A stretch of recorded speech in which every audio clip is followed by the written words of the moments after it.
এই কি ভাবতেছেন অনেক উদযাপন করতেছি? এইটাই, চলেন আপনাদেরকে নিয়ে একসাথে উদযাপন করি। তো লেটস চেক ইট আউট। আসসালামু আলাইকুম, আপনারা সবাই কেমন আছেন? আলহামদুলিল্লাহ আমি অনেক ভালো আছি। হঠাৎ করে বন্ধুত্বের ভিতরে সিদ্ধান্ত হয়ে গেল যে আমরা সবাই ঘুরতে যাব। এই না সেই কাজ, সাথে সাথে গাড়ি ঠিক করা এবং সাথে সাথে বের হয়ে পড়া। এইদিকে দেখতেছি আমার সব বন্ধুত্ব এসে পড়েছে, তাই আমি আর লেট না করে সবাই মিলে গাড়িতে উঠে পড়লাম। বন্ধুত্বের মাঝে কোনো সিদ্ধান্ত হলে হুট করে আমরা তাড়াতাড়ি সিদ্ধান্ত নিয়ে ফেলি। এর সাথে সাথে আমাদের গাড়ি ছেড়ে দিল। রাস্তায় দেখতেছেন রাস্তায় কতটা সমস্যার সম্মুখীন হয়ে আমরা যাচ্ছি। রাস্তায় এতটাই জ্যাম পড়ছে যে রাস্তার ভিতরে আমরা উল্টো রোডে যাওয়ার জন্য রেডি হয়ে পড়তেছি, কিন্তু কি করার, একদিনের ভিতরে আমাদের ট্যুর কমপ্লিট করতে হবে। এই না সেই কাজ, আমরা সেই উল্টো রাস্তার দিকে পথ চলা শুরু করে দিলাম। হ্যাঁ, কিন্তু আপনাদের উদ্দেশ্যে একটা কথা বলি, কেউ কখনও উল্টো রোডে গাড়ি চালাবেন না, এটা আপনাদের জীবনের জন্য অনেকটাই ঝুঁকিপূর্ণ। প্রায় 3 ঘন্টা জার্নি করার পর আমরা সেই আমাদের গন্তব্যে পৌঁছে গেলাম। এই না সেই কাজ, সাথে সাথে আমি টিকিট কাউন্টারে চলে গেলাম টিকিট কাটার জন্য। এই তো আমাদের সেই টিকিট কাটা শেষ, আমরা চলে যাব সেই আমাদের ভিতরের গন্তব্যে, শালবন বিহার। এই যাও, আমার তো একটু মনে নেই, আপনাদেরকে বলবো আমরা আজকে কোন জায়গায় যাচ্ছি। বাংলাদেশের কুমিল্লায় অবস্থিত একটি ঐতিহাসিক স্থান, ময়নামতির পূর্ব নাম রোহিতগিরি। লালমাই অঞ্চলের প্রাচীনতম সভ্যতার নিদর্শন হলো ময়নামতির প্রত্ন অঞ্চল। বর্তমানে ময়নামতি অঞ্চলের যে ধ্বংসস্তূপ দেখা যায় তা প্রকৃতপক্ষে একটি প্রাচীন নগরী ও বৌদ্ধবিহারের অবশিষ্ট অংশ।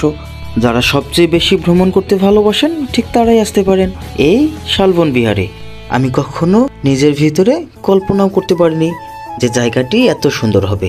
আমি নিজের ভিতরে এতটাই ভালো লাগতেছে যে কখনো বলে বোঝাতে পারবো না। এই যা, আপনাদের তো একটি কথা বলাই হয়নি। তারপর সাথে সাথে আমরা চলে আসলাম সেই বিখ্যাত ম্যাজিক প্যারাডাইসের ভিতরে। ছোট বড় সবার জন্য এক। পার্কটির রিভিউ নিতে আপনারা পুরো ভিডিওটি দেখতে থাকেন এবং সবশেষে আপনাদেরকে জানাবো যে পার্কের সব কিছুর নিয়মকানুনগুলো কতটা সুন্দর। ইস, আমি কখনো নিজের ভিতরে ভাবতে পারিনি যে পার্কটি এত সুন্দর হবে। এতটাই নিজের ভিতরে খুশি খুশি লাগতেছে যেন সারা জীবন এখানেই থেকে যাই। এই সেই কাজ, সাথে সাথে আমি টিকিট কেটে ফেললাম। আর এইদিকে দেখতেছি আমার বন্ধু এতটাই খুশি যে ঢোকার জন্য একবারে বেকুল হয়ে পড়েছে। কি আর করার, এত সুন্দর জায়গা দেখলে সবারই মন ভালো থাকবে না, কারণ ঢোকার জন্য সবাই অনেক রেডি হয়ে পড়তেছে। আর এইদিকে দেখতেছি এতগুলা মানুষ আসছে ঘোরার জন্য। আসলে পার্কটি যদি কখনো সুন্দর না হতো তাহলে কেউ কখনো ঘুরতে আসতো না। এই যা, আর একটা কথা তো বলতে ভুলে গেছিলাম। এই দেখতেছেন আমার বন্ধু কত সুন্দর ডান্স করতে পারে। এই ডান্স দেখে হয়তো কতগুলো মেয়ে পাগল হয়ে যেতে পারে। এই বন্ধু আস্তে আস্তে ডান্স করো, এই ডান্স করলে সবাই তোমার জন্য পাগল হয়ে যাবে, তখন আমার ভাবি প্রায় একা হয়ে পড়বে। আর এইদিকে আমি গোসল করার জন্য পাগল হয়ে পড়েছি। আর এইদিকে আমার বন্ধুগুলা সবাই পানিতে নেমে পড়ছে। ইস, কতই না মজা করতেছি আমরা সবাই, যে গ্রামের ছেলেরা কতটা উদযাপন করতে পারে। আর বন্ধু বলে কথা, কখনো হাল ছাড়া যাবে না এবং সবার সাথে সব সময় তাল মিলিয়ে চলতে হবে। এতটাই খুশি লাগতেছে এবং এতটাই গোসল করতেছি, জীবনের প্রতিটা মুহূর্ত একসাথেই কাটানোর কথা ভাবতেছি। আর এইদিকে আমরা সবাই ডান্স করার জন্য সেই বেকুলের মতো পাগল হয়ে গেছি। এত সুন্দরভাবে আমরা ডান্স করতেছি যেন প্রতিটা মুহূর্ত অনেক সুন্দরভাবে উপভোগ করতেছি আমরা। এতটাই নিজের ভিতরে খুশি লাগতেছে, ভালো লাগতেছে যে কখনো কল্পনা করতে পারবো না।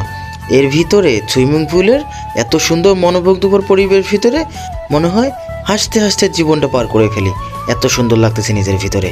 তো বন্ধুরা, আপনাদেরকে এই পার্কটি কেমন লাগলো একটু কমেন্ট বক্সে জানাবেন। হ্যাঁ, আমার কাছে আসলে অনেক সুন্দর লেগেছে পার্কটি। এই পার্কটির ভিতরে এত সুন্দরভাবে সব সাজানো গোছালো এবং সবচেয়ে শৃঙ্খলাবদ্ধ জায়গা। সবাই ভালো থাকবেন, সুস্থ থাকবেন। পরবর্তী ব্লগ ভিডিওতে দেখা হবে এবং শেষ পর্যন্ত দেখে গেল আমাদের সেই বিলুপ্ত হওয়া প্রাণী ডাইনোসর।